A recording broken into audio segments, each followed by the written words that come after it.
Je m'appelle Max Altenhoven, du coup, j'ai 28 ans aujourd'hui. Je suis responsable de la préparation physique au Phoenix Toulouse Handball, un club de division 1 en Star League, en championnat de France, qui est équivalent au top 14 rugby ou Ligue 1 foot, si tu veux. Je suis également dirigeant fondateur de la plateforme No Minutes, que tu as rejoint il y a peu. Donc déjà, merci pour ta confiance et bravo à toi. Tu fais partie des 2500 intervenants pro, donc avec le super boulot que tu fais, ça tue. Et voilà, en gros, après, oui, j'ai travaillé avec les fédérations françaises de rugby, de hand, de rugby à 13. Donc voilà un petit peu le cheminement actuel, si tu veux. Et du coup, tu as suivi quoi comme formation pour en arriver là? Cursus STAPS classique, enfin classique dans le sens licence et master, deux masters, mais avec du recul qui ne m'ont servi à rien et qui ne servent à rien. C'est pas que je recommande, je ne recommande pas de ne pas faire d'études, c'est pas ça le truc, c'est que mon opinion et avec mon expérience, je pense, c'est que la pratique personnelle, les voyages, les échanges, la lecture, surtout, ces quatre, cinq choses-là font un bagage beaucoup plus énorme que simplement le cursus scolaire traditionnel et le panier commun, quoi, si tu veux. Mhm. Ouais, je suis assez d'accord avec ça. Maintenant, j'aimerais aborder la planification, comment tu gères la planification avec ton équipe de hand, comment Ouais. tu gères la charge d'entraînement, etc. La première question serait tout simplement comment tu programmes ta saison en prépa physique, que ce soit l'off-season, la pré-compétition, la période compétitive, comment tu gères tout ça? Ok. Je vais essayer de t'aller en immersion pour que tu sais, ceux qui vont nous écouter et te regarder comprennent vraiment, pour quelqu'un qui est débutant ou alors expert qui travaille dans le haut niveau, comprennent ça. Je vais essayer de partir du mois de juin. Juin, tu vois, en général, c'est nos fins de saison. C'est là que les athlètes partent en championnat d'Europe, en Coupe du Monde, ou alors c'est là où on les laisse off. En gros, on termine la saison, si tu veux, vers le 15 juin. Les mecs sont en vacances du allez, 16-17 juin jusqu'au 5-6 juillet, tu vois, ils ont 3 semaines par an, grand max. Du 5-6 juillet, ils ont le programme d'intersaison, ce qu'on appelle ça, interseason, pendant 2 ou 3 semaines. Là, ils ont un programme collectif entre les nouveaux joueurs qui arrivent, les étrangers, ceux qui sont en sélection et ceux qui sont simplement en vacances, qui sont non sélectionnés, tu vois. Donc, il y a un programme qui est collectif, qui est commun. Une fois que les joueurs reviennent, en général, on reprend toujours entre le 16 et le 20 juillet. Donc, Mhm. les intersaisons reprennent là. Et on a 6 semaines d'intersaison, 6 semaines de pré-saison. Et là, les pré-saisons sont faites en fonction de si on fait la Coupe d'Europe ou pas, de si on a que le championnat, des compétitions, si on a le championnat, la Coupe de France, la Coupe de la Ligue, la Coupe d'Europe, enfin combien de compétitions, combien de tableaux on a, tu vois, en fonction de l'effectif que l'on a, c'est-à-dire est-ce qu'on a 14 pros, 16 pros, 18 pros, est-ce qu'on a le centre de formation avec nous ou pas. Donc tout confondu, pro et centre de formation, on a 33, 35 joueurs, grosso modo, tu vois, tu as 16, 18 pros et 12, 14, 15 jeunes du centre. En fonction aussi du groupe, est-ce que on a une majorité de joueurs qui sont en fin de contrat, c'est l'année suivante, c'est-à-dire ça va être leur dernière année au club, tu vois. Est-ce qu'on a un groupe qui est plutôt âgé, plutôt jeune? Est-ce qu'on a un groupe avec 5, 6, 7 nationalités? Est-ce qu'on a un groupe qui est plutôt français? Est-ce qu'on a des joueurs qui viennent de signer pour 2, 3, 4 ans ou est-ce qu'on a des mecs qui vont, ouais, ça va être leur dernière année et il y en a plein qui vont être en fin de contrat. Tu vois, par exemple, cette année, on a un groupe qui est plutôt vieux. On a pas mal de mecs qui ont au-dessus de 28, 30 ans. Et on a pas mal de mecs qui sont en fin de contrat. Donc, tu vois, donc ça joue énormément sur la planification, ce que je vais mettre en place, ce qu'on va mettre en place ou pas, dans le développement ou dans le maintien. Donc voilà, ça joue énormément. Et après, en dernier lieu, c'est avec le staff, c'est la vision du coach, du manager. Comment est-ce qu'on va planifier avec la vision du coach, du manager? Qu'est-ce qu'il va vouloir sur le plan de jeu? Des mecs plutôt rapides sur la transition de balle, beaucoup de vitesse, beaucoup d'explosivité, beaucoup de jump parce qu'on a des arrières qui jump à plus d'un mètre, 1,10 m de détente tous. Ou est-ce qu'on va vouloir plutôt axer sur la défense, c'est-à-dire donc avec un groupe qui est fort en défense, fort dans le duel, plutôt fort physique, qui bouge peut-être moins vite, moins explosif, moins dynamique, mais beaucoup plus puissant, fort, tu vois. Donc ça dépend vraiment de la stratégie du coach. Et puis après, ben, c'est moi, avec ma méthodologie, mes méthodos et ce que je veux mettre en place, quoi. Mhm. Tu vois, Et donc voilà comment. je me demandais, j'avais déjà eu ce débat un petit peu. Est-ce que toi, quand par exemple les joueurs reviennent de vacances, est-ce que tu mettrais du travail d'endurance, par exemple aller courir, je sais pas moi, aller courir au bois 40-45 minutes, 1 heure, ou tu privilégies directement que du travail court, parce qu'on sait que le handball, c'est des efforts, allez, de quelques secondes, Hmm. ou tu fais ce travail quand même à la reprise, ou même pendant la saison? Ouais, donc là tu parles du programme d'intersaison qu'on leur donne durant quand ils sont Ouais, en vacances, tu vois. Ouais, Ouais, quand ils sont en vacances ou quand ils reviendraient et que tu reprends tout le groupe, ouais. est-ce que tu les préfères ça? C'est- Bonne question. Alors, et je vais te répondre très simplement. Je fonctionne, enfin, tu vas comprendre où je veux en venir. Durant les 3 semaines qu'ils ont off, ils font beaucoup de travail fondamental d'endurance aérobie, tout ça. Donc d'autres activités, du long si tu veux. Mais quand ils arrivent, moi je pars du principe que quand ils arrivent, nous on court jamais. Par exemple, si on va à la piste, on fait jamais de 800, 1200, 400 mètres. Non, si on bosse sur du 400, on bosse sur du 400, c'est possible. Mais après, le 400, on le bosse aussi sur du 200 aller-retour. On bosse beaucoup sur la RSA, Repeat Speed Ability, sur du 100 mètres. Si tu veux, au bout de la 2 ou 3e semaine, on est déjà sur du shuffle, sur des navettes de 100 mètres, 80 mètres, 100 mètres, 60 mètres, tu vois, on est rapidement là-dessus. Beaucoup sur la répétition de sprint. On croit beaucoup à ça. Et je crois beaucoup à ça, malgré que physiologiquement, pardon, on parle des pouvoirs tampons, on parle d'accumulation lactate, on parle d'adaptation des tissus, des systèmes autonomes ou pas. Pour moi, le travail aérobie, il est pas fondamental. Et pour moi, le travail aérobie, il est fondamental en saison, c'est-à-dire en saison durant les phases de récup. Et c'est là que c'est judicieux de pouvoir en mettre. J'ai discuté avec pas mal de coachs de NBA ou de NHL ou même en France.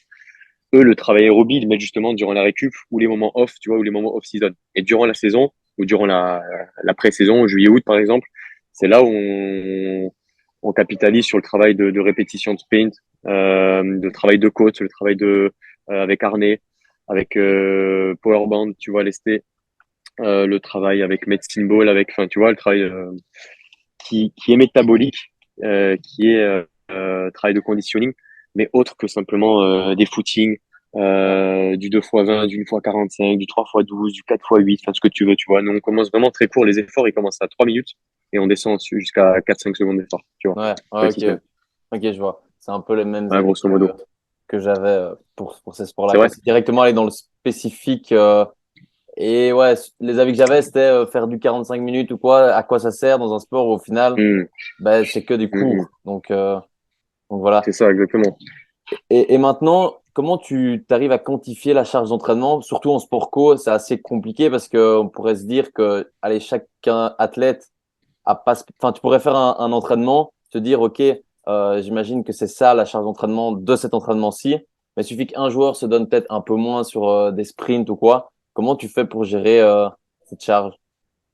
Hum. Alors, quand ils sont prépa physique avec moi, ils peuvent pas tricher parce que je suis directement derrière eux, si tu veux, et je suis avec eux.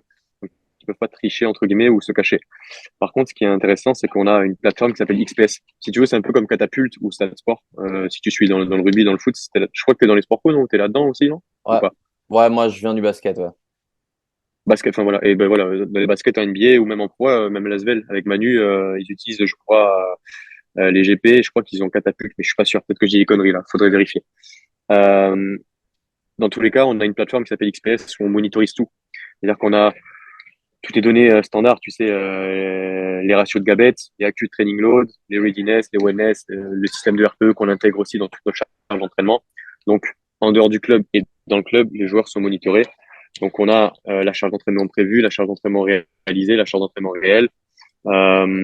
Et en plus de ça, on a les polars avec les polars. Je crois qu'on a les X10 ou les P10, je sais plus ce que c'est. Enfin, c'est les derniers, quoi. Mais on n'a pas de GPS. On a les cardiofréquencemètres, tu vois, avec la BPM, la HRV, etc. Mais on n'a pas de cardio, on n'a pas de GPS parce que dans l'enceinte ici où on est, euh, ça a coûté une maxi blinde d'intégrer ça. Donc, ce qu'il faudrait qu'on arrive à avoir, c'est un peu comme ils sont en train de sortir, ça existe déjà, mais tu sais, c'est les enceintes satellites au bord de terrain. T'as ta mallette, t'as ton ordi, t'as la borne satellite, ce qu'on déjà le rugby, et le foot, et que nous, ça passe dans les salles fermées, tu vois. Il y a des clubs qui commencent à l'avoir, mais à très très haut niveau, des clubs qui font la Ligue des Champions tout le temps, qui commencent à l'avoir. Et je pense qu'on va tendre vers ça. Donc on monitorise avec le staff, la plateforme XPS, les polars et et après beaucoup d'humains, tu vois, parce que beaucoup d'humains dans le sens où la proximité, enfin les chiffres c'est bien, mais la proximité avec les mecs, euh, savoir comment ça se passe avec leurs femmes, s'ils ont des projets immobiliers, s'ils ont beaucoup de stress à la maison, s'ils dorment ou pas. Tu vois, là, on a un joueur, sa petite, elle a la varicelle, il dort pas depuis quelques jours. Ses enfants, enfin, certains joueurs ont des enfants malades. Donc ça, ils peuvent le mettre sur XPS et les chiffres leur parler. Mais si tu n'as pas le contact humain directement, tu peux pas vraiment le savoir. Et c'est vrai que pour adapter des entraînements, c'est hyper important aussi de garder ce contact humain-là. Et donc, on le met aussi en avant, quoi. Ouais, c'est justement une des questions que j'avais, c'est est-ce que vous prenez l'aspect psychologique extérieur au sport qui a au final Ouais, toute son importance aussi dans la fatigue du joueur, quoi. exactement. Mais tu vois, ben, en tant que prépa, toi, tu es prépa aussi.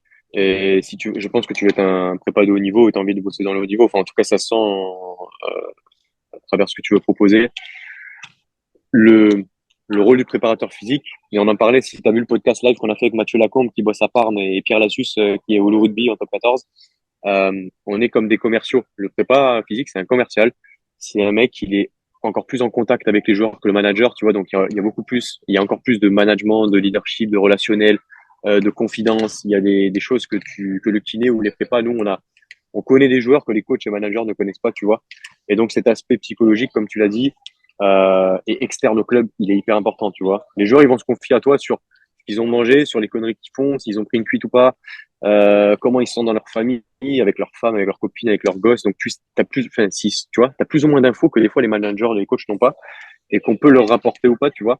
Et donc, ça, il faut vraiment prendre en considération, quoi. Mhm.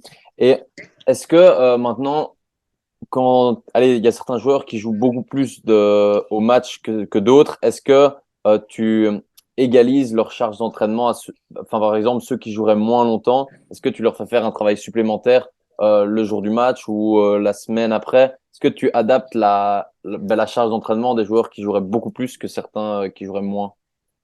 Exactement. Nous, on a une philosophie dans le staff, c'est que donc, admettons, tu as 5 postes différents, ok? Dans ces 5 postes différents-là, donc gardien de but, ailier, demi-centre, arrière et pivot, l'équivalent de talon, pilier au rugby, enfin, tu vois, c'est le même truc au basket, pareil, avec receveur, tout ce que tu veux, pas receveur au volet. Euh, on prend on va dire, top player de chaque poste, ou notre top profil de chaque poste, si tu veux, et on se base avec la charge d'entraînement sur ce mec-là. Et si les mecs au même poste, les joueurs concurrents n'atteignent pas cette charge-là pour X raisons, c'est-à-dire parce qu'il n'a pas fait 12 sprints au lieu de 18 prévus, parce qu'il a joué 10 minutes au lieu de 40 prévus, parce que ça fait 2 matchs que le coach ne le fait pas rentrer, tu vois, eh ben on essaye d'égaliser cette charge d'entraînement-là par rapport au top profil, au top player qu'on a. Et comment on fait, c'est que ils font des séances de muscu en plus, ou alors durant que ceux qui ont beaucoup joué, plus de 30 ou plus de 40 minutes, ils font récup, donc stretching, mobilité, yoga, méditation, tout ça, blabla. Eh ben les autres, ils vont en muscu ou ils font une séance cardio, tu vois. Juste après le match, ceux qui ne sont pas rentrés du tout, ils font un travail de PMA juste après le match, tu vois, qui leur est spécifique. Les ailiers, ça peut être du 10-20, les autres, ça peut être du 5-15, des fois, ils vont faire du 30-30, ça dépend vraiment des joueurs. Il y a toujours un, deux ou trois joueurs après les matchs qui courent directement, après le discours du coach. Donc, ouais, on essaie vraiment on se base sur nos 5-6 profils, donc sur notre équipe type, si tu veux, et où est-ce que sont ceux qui sont, on va dire, remplaçants, ou qui jouent moins, ou qui ne sont pas rentrés. Et on essaie vraiment de garder cette charge d'entraînement au même niveau, tu vois. Ouais, ça, ouais, pour que tous les joueurs aient au final la même charge sur la semaine, quoi. Mais c'est ça, c'est bien pour que tout le monde soit concerné, parce que c'est déjà le message du manager, tu vois. On est un petit club du championnat français, on est le 12e budget, mais on a depuis 7-8 ans, on a toujours fini dans le top 7 du championnat, avec le 12-13e budget, donc c'est un petit club, mais on a des grandes ambitions. Et si t'as pas tout le monde concerné, si tu veux, si t'as 14, 15, 16 pros, mais que t'as un ou deux blessés chez nous, si t'as un ou deux blessés chez nous, ben ça se voit tout de suite, ça fait tout de suite la différence. Donc en termes de rotation, en termes de groupe et tout. Donc on peut pas se permettre d'avoir des joueurs qui soient exclus du groupe, tu vois, qui soient trop ménagés, qui se sentent pas concernés. Il faut vraiment que tout le monde soit concerné et qu'on garde tout le monde dans le projet, quoi. C'est ça le Mhm. truc. Et maintenant, j'aimerais savoir, en termes plus pratiques, dans la préparation physique au handball, enfin, quel type de travail tu privilégies le plus? Tu Donc, parles en muscu ou terrain ouais, ou en général? enfin, que ça peut être, je sais pas moi, la force max, la plio, Ouais. prévention des blessures et tout ça. Mais tu vois, je vais essayer de dissocier ça, de différencier ça. Le centre de formation avec mon assistant, parce qu'il y a un collègue qui bosse avec moi qui s'appelle Romain Gano, qui est responsable du coup du centre de formation pour la prépa physique. Eux, ils bossent beaucoup sur des cycles linéaires, tu vois, sur du développement 4, 5, 6 semaines, parce qu'ils ont le temps de développer les mecs, même s'il y a une surcharge et qu'il y a une fatigue accentuée, on s'en fiche. Ils sont dans le projet de formation, de performance. Tandis que nous, les pros, sur la méthodologie que j'utilise, c'est des microcycles ou des mésocycles. Microcycles de 1 à 10 jours et mésocycles de 2 à 3 semaines, tu vois, où les séances, elles varient. C'est jamais les mêmes séances, ça varie toutes les 2, 3 semaines. Les séances de PP, il y a beaucoup de variabilité, il y a très peu de progressivité. Et nous, on utilise énormément d'haltéro, de plio, de nerveux. Il y a des rappels de force max chaque semaine, il y a des rappels de puissance et de watts chaque semaine. Il y a du travail concentrique et excentrique accentué chaque semaine. Il y a du travail de plio chaque semaine, mais juste en petites touches, tu vois, en rappel. Mhm. C'est-à-dire que pour la plio, par exemple, ça va être 2 à 3 séries de 3, 4, 5 sauts, tu vois. La force max, ça va être du cluster 6x1 ou du 3x3 ou du 4x1. La puissance, ça va être du 5x3, 5x4 avec EMOM, tu vois, ou 1 minute 30 de récup. L'hypertrophie, c'est toujours des rappels en bloc, style à la fin, vous avez des extra libres sur les bras, les épaules, les avant-bras, les mollets, ou du travail sur du travail de poussée ou de tirage en tout, allez, on va dire tout 6, 8 séries de 8, 10, 12 reps, tu vois. Mais tu as toujours des rappels. Et du coup, on fonctionne avec des méthodologies ondulatoires et polarisées pour le groupe pro. Et des méthodologies linéaires pour le groupe CF, si tu veux. Je Ouais, pense que je t'ai pas perdu. Niveau technique, ça va intéresser ouais, ton non. audience, mais voilà, je pense que tu connais ça. Ouais, donc avec les pros, c'est vraiment durant toute l'année. Enfin, je suppose qu'en pré-saison, tu fais peut-être un travail un peu plus long sur certains aspects. Ouais, tu as du développement. C'est clairement du développement, mais dans l'année, c'est de l'optimisation et du maintien. Tu vois. Ouais, c'est ça, du maintien. Tu refais un peu tout ce que tu as vu au préalable et tu fais que des rappels, quoi, tout le temps. Ouais. Mais sachant que dans l'année, tu es toujours en spécifique. Tu vois, par Ouais, exemple, J-1 et J-2 du match, si on a PP, on fait quasiment que du concentrique. Donc ça peut être du concentrique et beaucoup d'unilatéral. Mais c'est beaucoup de travail de poussée. Tu vois, proche du match, on fait beaucoup de travail de poussée. Quasiment, on a tout le temps des mouvements de poussée, du landmine press, du bench, de l'haltéro, du jerk, du squat, des fentes arrière ou des montées sur banc, tu vois. Et quand on est plutôt loin du match, on met plutôt des mouvements plus lourds, des mouvements de hanche, des mouvements haltéro plutôt départ du sol plutôt que départ du bloc proche du match. Du développé couché, si on en fait loin du match, on met des pleines amplitudes, tandis que proche du match, on met du développé départ des racks, tu vois, concentrique. Tous les mouvements de tirage se font loin du match, tu vois, les tirages hauts d'arraché, les tirages hauts d'épaulé, les tirages planches, tout ça, ça se fait loin du match pour accumuler de l'énergie cinétique. Et proche du match, on fait beaucoup de travail de poussée avec comme je t'ai dit, des mouvements de push press, de speed jerk, de bench press concentrique, de squat vertical, enfin c'est tout le temps vertical, mais de montée sur banc, des mouvements en genoux et des mouvements en chest, en poussée, quoi, tu vois. ah, ouais. Pour justement, on stocke durant la semaine et on restitue proche du match pour être prêt à vraiment pousser, prêt au combat et prêt au duel. Tu vois. Ah, Voilà, ok, c'est la ça. philosophie. Après, voilà. Intéressant, ça, Et les mecs se intéressant. sentent en confiance, tu vois. À J-1, J-2 du match, ils ont poussé des slam balls, des sleds, des medicine balls, des barres. Ils ont poussé verticalement, horizontalement, diagonalement, tu vois. Et ben, ils arrivent un jour ou deux après. Ils ont encore cette mémoire neuromusculaire de se dire, on a été dans le duel, on a poussé des charges et tout. Et par contre, quand on est loin du match, on se permet d'accumuler et de faire beaucoup plus de tirages, quoi, ou de mouvements hanches, quoi. Ah, ouais, Tu vois. intéressant. Et est-ce que tu vas individualiser la prépa physique, donc tout ce que tu viens de dire, en fonction du poste du joueur? Ouais, en fonction du profil et du poste. Ouais. Donc Voilà. tu Donc, ça veut dire travailles. que chaque séance de PP, vas-y, Non, mais vas-y, continue. T'es lancé.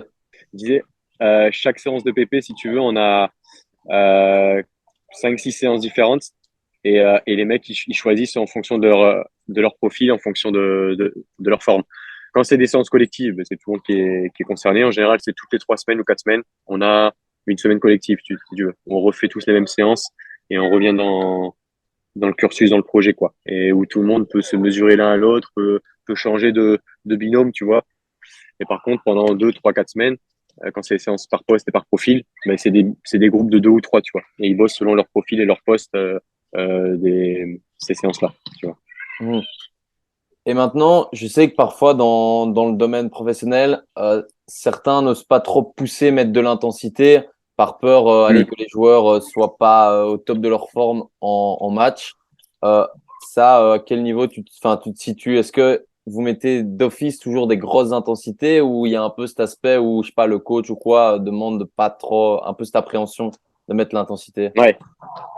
Là, tu parles pas que prépa, hein, tu parles en général, c'est ça?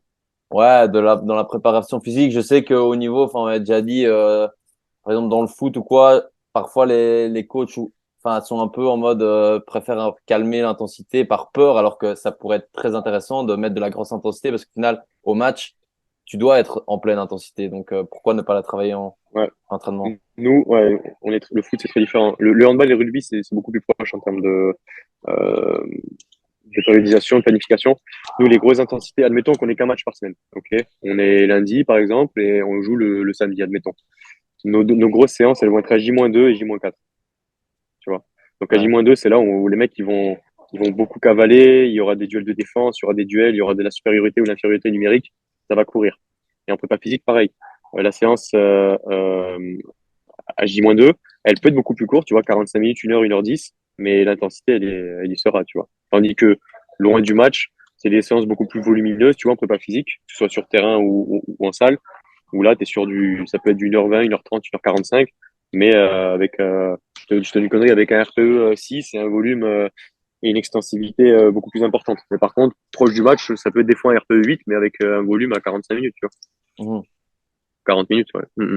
Donc, Et on essaie vraiment, nous, de garder cette intensité, enfin, que les joueurs vivent euh, au moins un pic d'intensité qui leur est similaire au match, que le match ne soit pas une surprise pour eux, quoi. Tu vois. ouais, c'est ça. Bah ouais, je pense que c'est hyper important parce que sinon, si tu t'entraînes tout le temps à sous-intensité maximale, bah, Ouais. c'est qu'en match, tu ne sauras pas reproduire l'intensité attendue. Mm, mm. Et maintenant, une question qui m'intéresse enfin, particulièrement, c'est dans les sports comme le handball, le basket ou quoi, où il y a tout le temps des changements. Je me dis, Ouais. enfin, comment tu fais, par exemple, je sais qu'au basket, ça arrive parfois de rester 20 minutes sur le banc et puis tu dois rentrer alors que enfin, t'es froid, tu vois. Comment on gère ça? Ouais. Parce que c'est une question qui m'intéresse quand même parce qu'on dit tout le temps, il faut bien s'échauffer et tout, mais dans les sports comme ça, il suffit que tu restes un petit peu sur le banc, t'évites 15-20 minutes sans rien Ouais, faire. c'est clair. T'es froid, au basket, je sais que tu ne peux pas t'échauffer, enfin, tu dois rester Mm. assis sur le banc. Donc, enfin, comment gérer ça? Ben, au hand, ouais, c'est autant qu'au rugby, je crois. L'échauffement, nous, il dure 34 minutes, l'échauffement d'avant-match, tu vois. Et il y a tout le travail de préhab, de mobilité, d'activation, de ballon, de course, de gamme, tout ça, blablabla, de contact.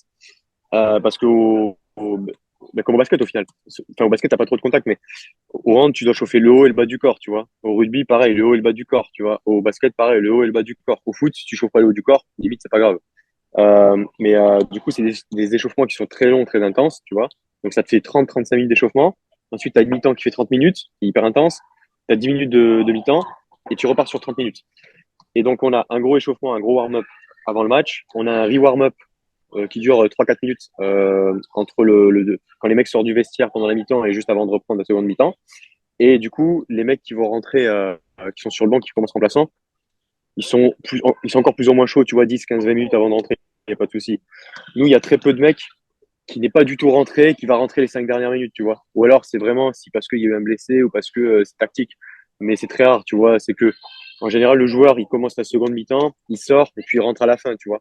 Ou alors, euh, ou alors il rentre au bout de 5 minutes en seconde mi-temps, tu vois, et il fait jusqu'à la fin, tu vois. Enfin, c'est ça que je veux dire. Mais les coachs et managers, ils savent très bien que ils sont pas bêtes à faire rentrer, enfin, à ne pas faire jouer un mec pendant 40 minutes et le faire rentrer les 10-15 dernières minutes, quoi. Tu vois, en étant Ouais, froid.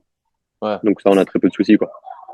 Ouais, Ouais, c'est ça que je me dis, parce que sinon, enfin, les blessures arrivent d'office plus vite si t'as pas joué ça, depuis. grave. Donc, Ouais. Mais tu vois, ça nous est jamais arrivé. Ça fait 7 ans qu'on a le même staff, enfin, à part le manager qui a changé. Avant, c'était Philippe Gardan. Maintenant, c'est son adjoint, c'est Daniel Angelkovic qui a repris les rênes l'année dernière. Mais on n'a jamais eu ce problème-là, tu vois. Donc, ok. c'est que c'est plutôt bien géré, ça va. On en a d'autres, des problèmes. On en a plein, mais on en a d'autres. Problème d'épaule? Non, même pas. Tu vois, on a des blessures d'épaule. La dernière qu'on a eue, c'est il y a 4-5 ans peut-être. Non, nous, les problèmes au hand, et c'est ce qui se voit de plus en plus, c'est les problèmes au niveau des hanches, des adducteurs et des genoux. Et ça c'est numéro un, hein. Mais les épaules, hein, dans n'importe quel club, hein, ça se diminue de moins en moins parce que tous les clubs de hand, je pense que par rapport à ce que je vois, ce qui se fait au rugby, au foot et tout, nous sur l'épaule, on est très très haut, on bosse très très bien, que ce soit avec les médecins, les kinés, les physios et les PP.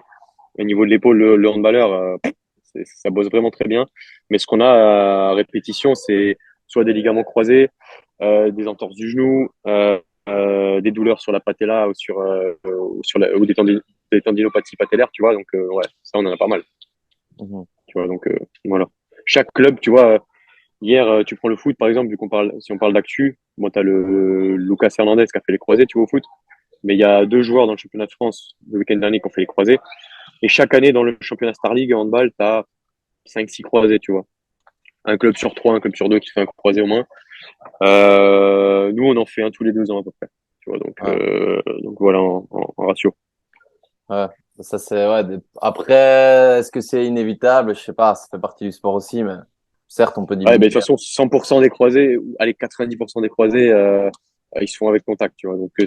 c'est chaud, quoi. Soit ils se font avec contact, ou soit c'est le joueur qui est en vision périphérique, qui est en train de faire une autre action, en train de penser à autre chose, et qui ne pense pas à lui, entre guillemets, qui n'a pas eu la conscience de penser à lui. Et boum, son genou, il brille, quoi. Tu Ouais. vois.